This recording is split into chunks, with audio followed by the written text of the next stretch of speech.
Today's talk is the second in a series of talks that is based on Brene Brown's book, The Gifts of Imperfection. You heard Ray talk about that we are doing a class on that. So today's talk is based on that book as well as the principles that we teach at Centers for Spiritual Living or Science of Mind.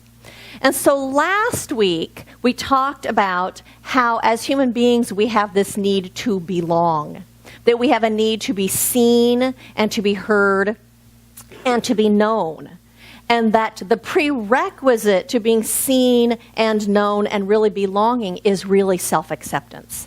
That in our self-acceptance and in our showing up authentically, that is when we really feel seen and heard, and that is when we really know that we belong.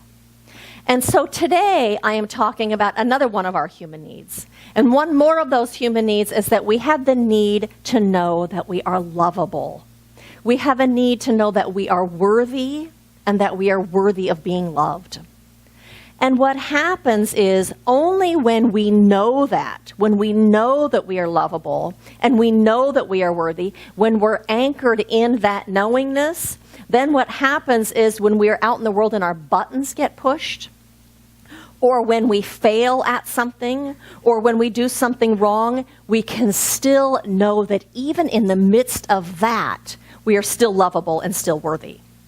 So while we may have made a mistake, while we may have done something messed up at something, or perhaps it was something like hurt someone, or hurt someone's feelings, or disappointed someone, or did something unthoughtful, or let someone down, something like that, that then does not become who we are. It just becomes something that we've done, and it's not a reflection of who we are. So Brene Brown talks about the difference between guilt and shame. And she talks about how guilt is about a behavior that we've done. Guilt is about some action. And when we feel guilty about something that we've done, like, say, letting someone down, that can then motivate us to change our behavior so that the next time we do something different. But on the other hand, if we interpret what we've done as to be a reflection of who we are, that reflects on who we are as a human being, then what we feel is shame. And that shame always makes us feel less than. Shame always makes us feel unlovable and unworthy, like there's something defective and really wrong with us inside. And so Brene Brown talks about how shame is always destructive.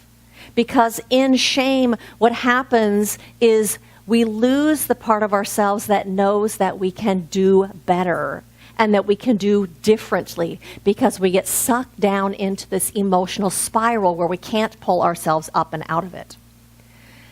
And so that is exactly what happens oftentimes when we get our buttons pushed from our childhood. Do you ever have that experience? You get some old button pushed and you get into those feelings of being unworthy, of being not enough, of how something is somehow defective, there's something wrong with you. And so I know for me, I get an old childhood button pushed sometimes when I get sick.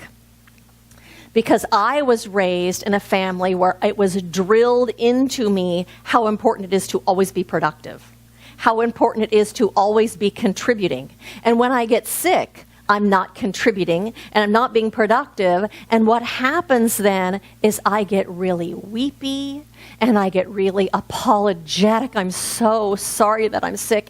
And I start feeling unworthy and I start feeling unlovable. Is that crazy? It's crazy. Feeling like I don't deserve to be loved because I've gotten sick.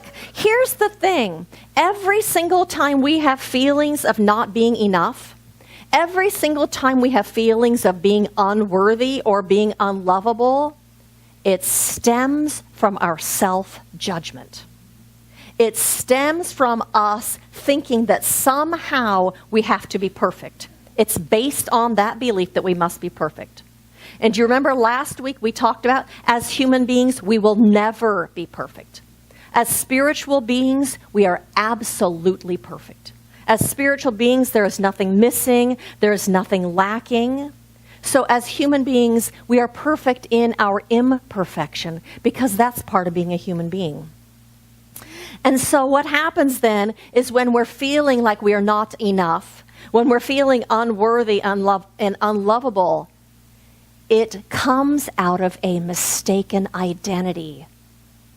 It comes out of identifying with our flaws, identifying with our mistakes, identifying with our actions, instead of identifying with our own divine essence.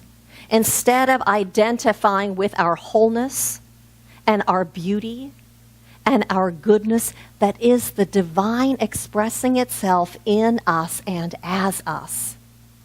It's a mistaken identity why we get into shame and unworthiness and not enoughness. Dennis Merritt Jones, in his book, The Art of Being, says, spiritual perfection is an inherent part of each of us. It is never diminished by conditions. Our job is to cease judging by appearances and to start knowing the truth. And so we are called to know the truth. And so the title of my talk today is Mistaken Identity. And I am talking about how we are that wholeness of the divine in form, that is our very essence. I am talking about the fact that we are that beauty and that goodness of the divine here in human form, living out this life that we're living here. That we are that spirit incarnate. I am talking about when we get into that mistaken identity is when we identify with our story. And when we identify with those stories of how we've messed up or failed or not done it right, that's when we get into shame, when we're identifying with that as who we are. So I'm talking about that is the thing that causes us to feel like we are not enough, and the thing that causes us to feel like we are unworthy and unlovable, as well as the teachings of Centers for Spiritual Living. And this talk is really a 5-point talk about how to heal from that and how to live a life that is filled with joy. And so the very first one is when you find yourself in a situation like that, where you have done something that you are naming so terrible and giving yourself a hard time for, number one is to talk to a trusted person. To talk to someone who can hear you and love you and support you and be there for you. And so Brené Brown talks about that. She says, shame, which is really those feelings of not being enough and being unworthy, shame needs 3 things to grow out of control in our lives: secrecy, silence, and judgment. When something shaming happens and we keep it locked up, it festers and grows. It consumes us.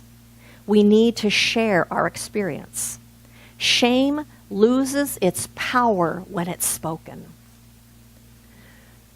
So we need to find someone who can hold that space for us and not judge us and not make us wrong and not see us as a victim and jump into the victim hole with us and not try to save us, but that can just listen to us and love us and reflect that love back to us and reflect that they see our wholeness, that they see our potential, that they see who we are, that we are not this story that we are allowing to tell us and define us as who we are. When we tell someone that story, what happens is they're seeing it from a different perspective.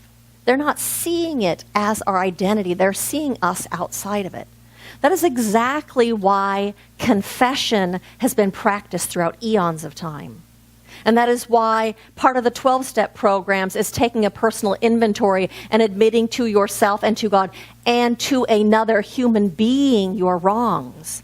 Because when we allow our wrongs to be out in the light, what happens is the light dissipates those monsters that we've created in that story we're telling ourselves. It's like turning on the light in the bedroom and the monsters under the bed disappear. They're not there in the light. It shifts it and it changes it. It allows us to see it differently, and the other person gets to see it differently and gets to reflect that way they're seeing it differently back to us. And so speaking our story eliminates that secrecy because that person sees it in a different light. That different light that they see it in does not contain self-blame. It does not contain judgment. It does not contain how wrong we are.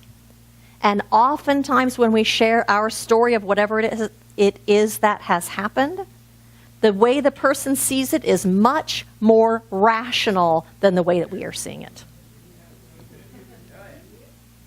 And so the second practice, in order to live a joyful life and to heal from that not enoughness, is to practice self-kindness. To treat yourself like the way that you would treat a friend. You would never tell your friend, "You're so stupid. I can't believe you did that. You're too fat, you're too old, you're too young, you're too short. What were you thinking? Rat, rat, rat, rat," like we do to ourselves. You would never speak to your best friend that way. So be gentle with yourself and be caring towards yourself. Do not berate yourself. And quit being so critical of yourself, and quit being so hard on yourself, and quit thinking that you have to be perfect and having this unrealistic standard that you think you have to measure up to, and quit being so demanding about that. I read a quote this week that I loved. It says, "Even when I wake up in the morning, I don't look like Cindy Crawford." Says Cindy Crawford. Even Cindy Crawford doesn't look like Cindy Crawford. We don't have to measure up to some unrealistic standard. We are putting that expectation on ourselves. Let go of that expectation and let yourself be human and be kind to yourself while you're growing and learning and unfolding. Alan Cohen says, "Every thought you think, word you speak, and action you perform proceeds either from love or fear. Fear of not being enough, fear of being found out, fear of being judged. Choose love. Fear will never take you where you want to go.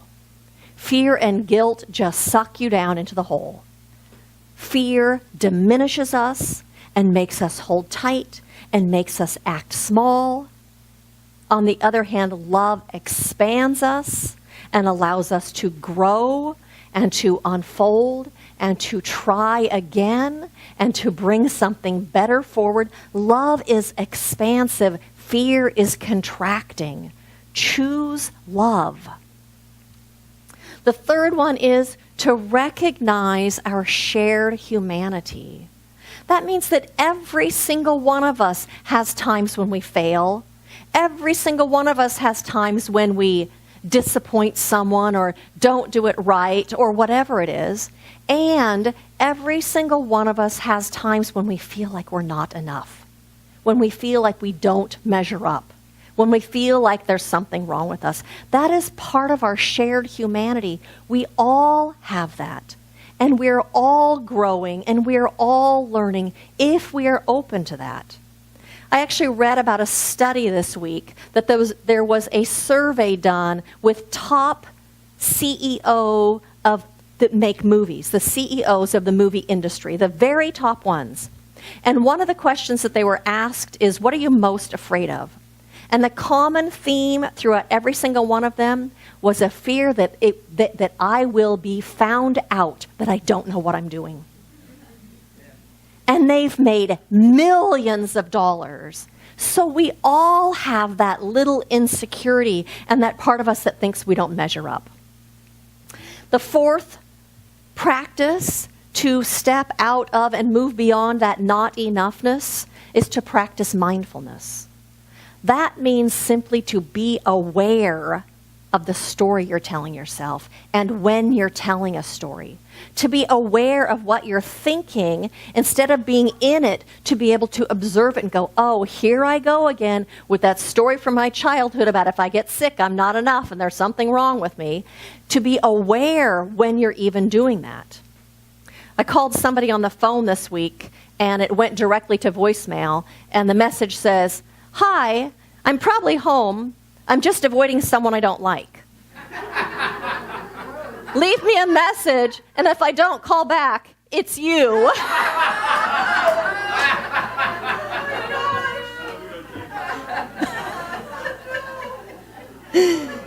That really didn't happen, but isn't that the stories we make up?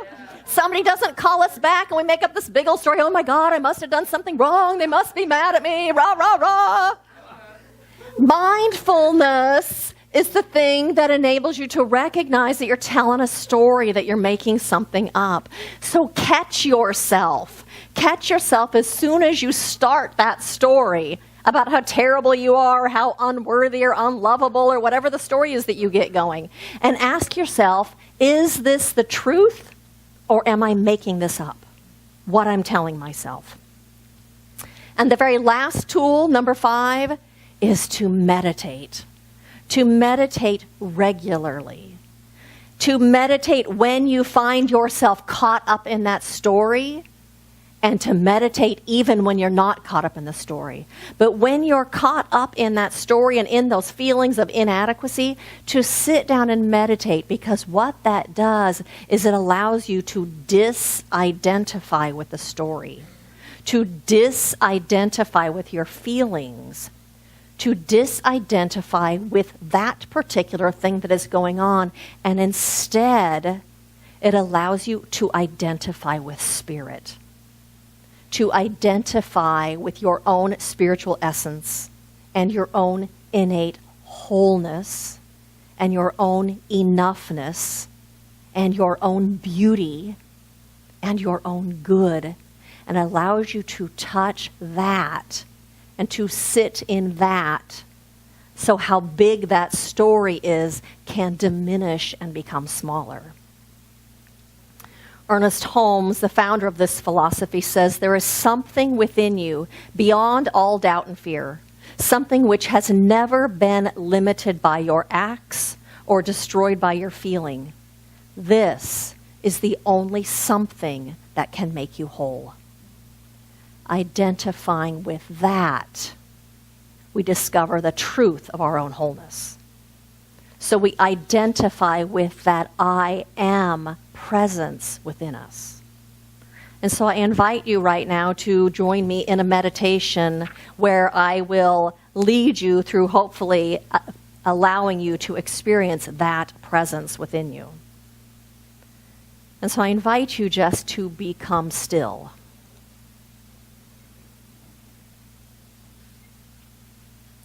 And to become aware of that place within where there is perfect stillness.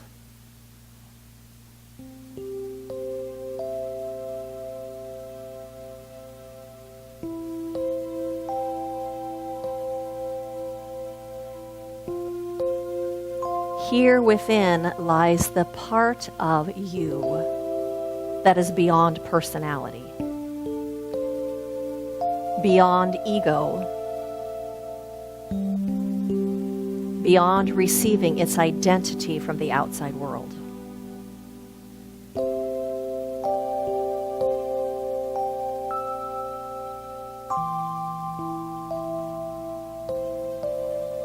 As we let go of this outer identification, our true nature reveals itself. In this silence, we awaken to the part of us that is love, unconditional.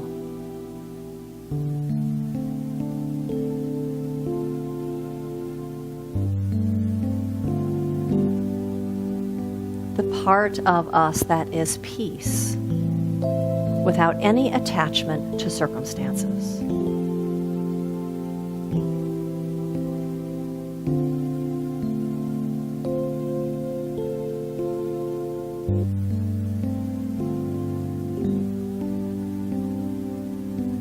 the part of us that is whole, which can never be injured.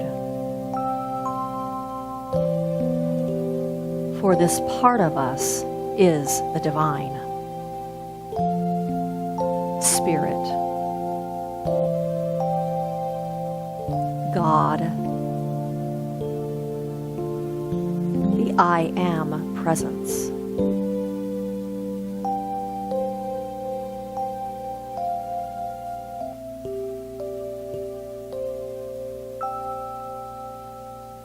As we identify with this presence within,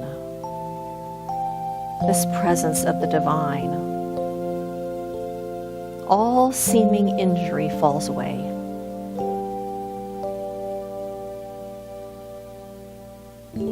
All seeming brokenness falls away.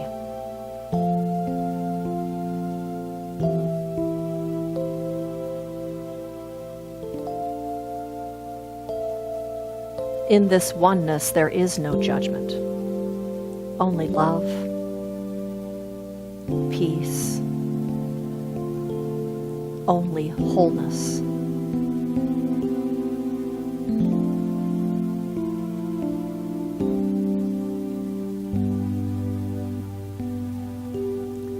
In this communion, Spirit within whispers, "You are my beloved.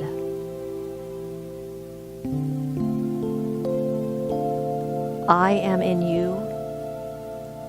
You are in me.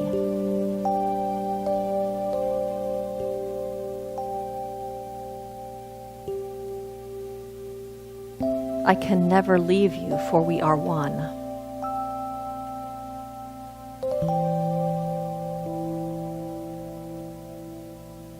I am the I of your being.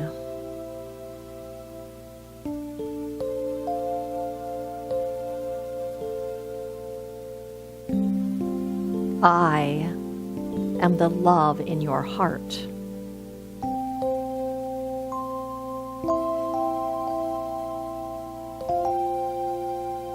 I am the life in your breath.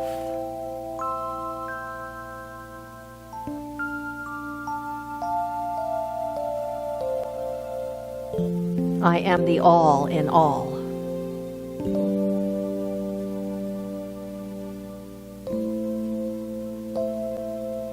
You are the love of me, the peace of me, the wholeness of me, the light of me.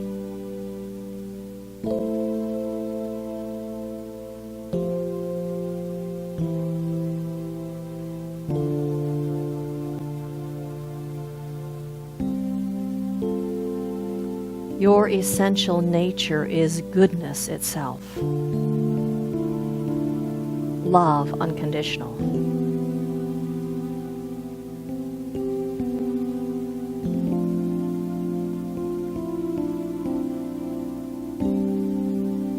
Your spirit is the very essence of compassion and benevolence,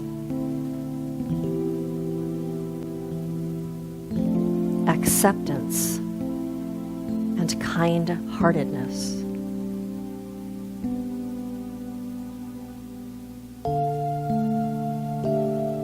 Gentleness and peace.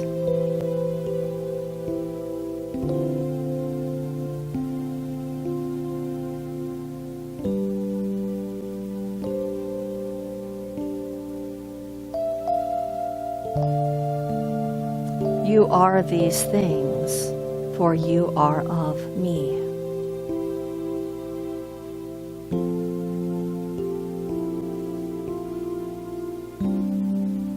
There is no other.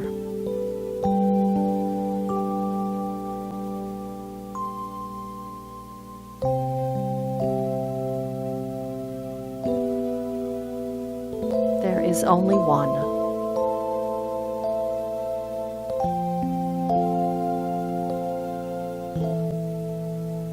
One.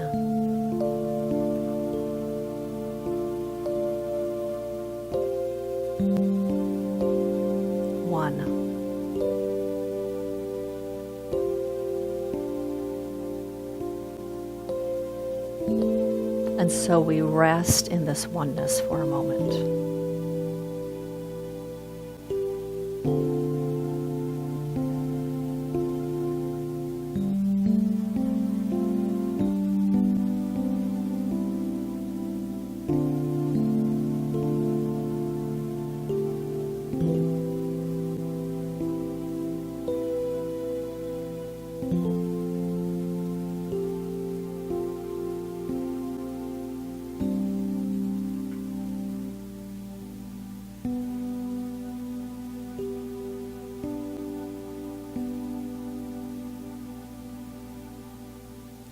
And so I invite you to begin to bring your awareness back to this room. Feeling the chairs support you.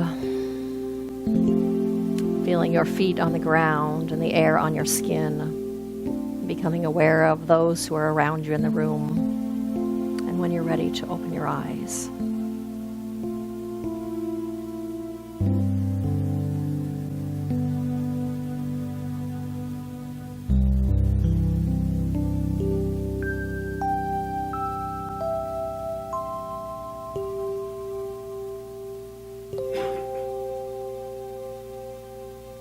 Such a nice break to get out of our heads, huh? Gosh. And so my invitation to you is when you start feeling like you are not enough, or you've done something to feel like you are somehow not enough or unworthy or unlovable, to talk to a trusted person. Talk to someone who can hear you and love you and support you, and allow that reflection so that you can see you are something different than the story you have going on. And to practice self-kindness, to treat yourself like you would a good friend, to encourage yourself and be kind and gentle to yourself, and know that you can choose differently the next time. To recognize our common humanity, that we are all in this together with the same feelings and the same thoughts and the same challenges, and it's just a part of being human. And to practice mindfulness, to pay attention so that you can recognize that when you're in a story, when you're running with that stuff, and so you can stop yourself. And do spiritual practice, meditate, so you can shift your identification from what's going on to your own divine beingness that is wholeness itself. And as a result of doing those things, you'll be living your life anchored in that wholeness, anchored in your enoughness, growing and unfolding and feeling and experiencing your lovability, your beauty, your goodness, and living a joy-filled life. So blessings to all of you on this path of discovery and this path of unfolding and this path of ever stepping more fully into who you really are as a spiritual being. Blessings to all of you.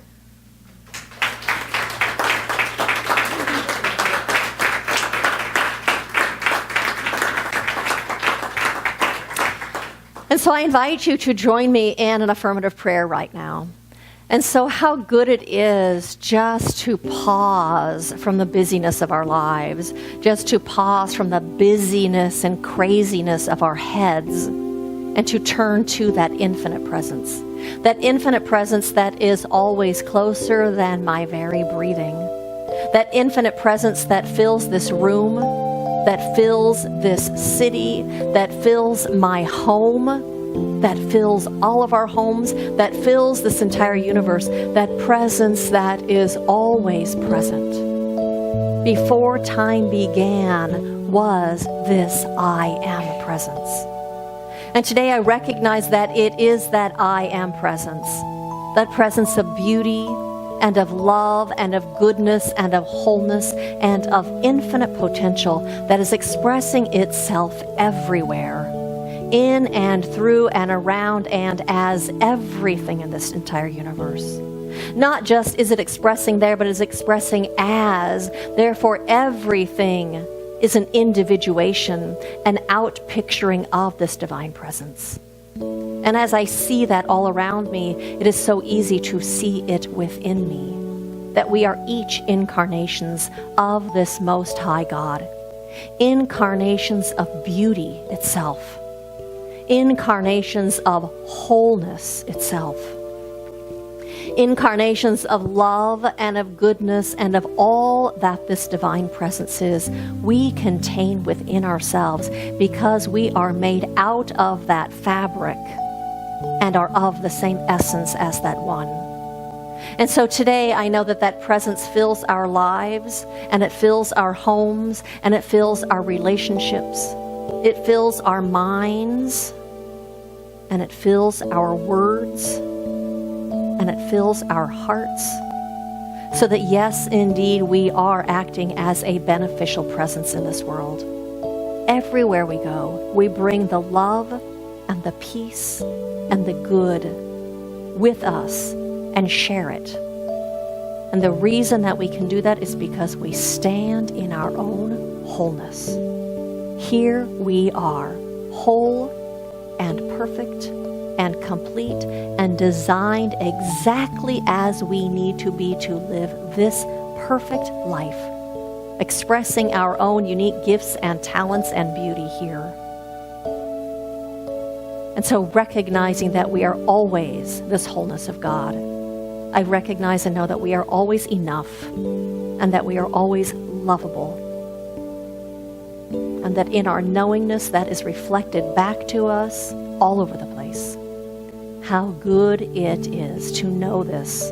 How good it is to be living this life from this consciousness of truth and of oneness. And so it is in gratitude that I release this prayer into that creative womb of the universe, knowing that it is already unfolding itself in us and all around us. Because we have opened ourselves to that truth. And we have said yes. And we are receptive. And so I release this prayer in gratitude. And I say, and so it is.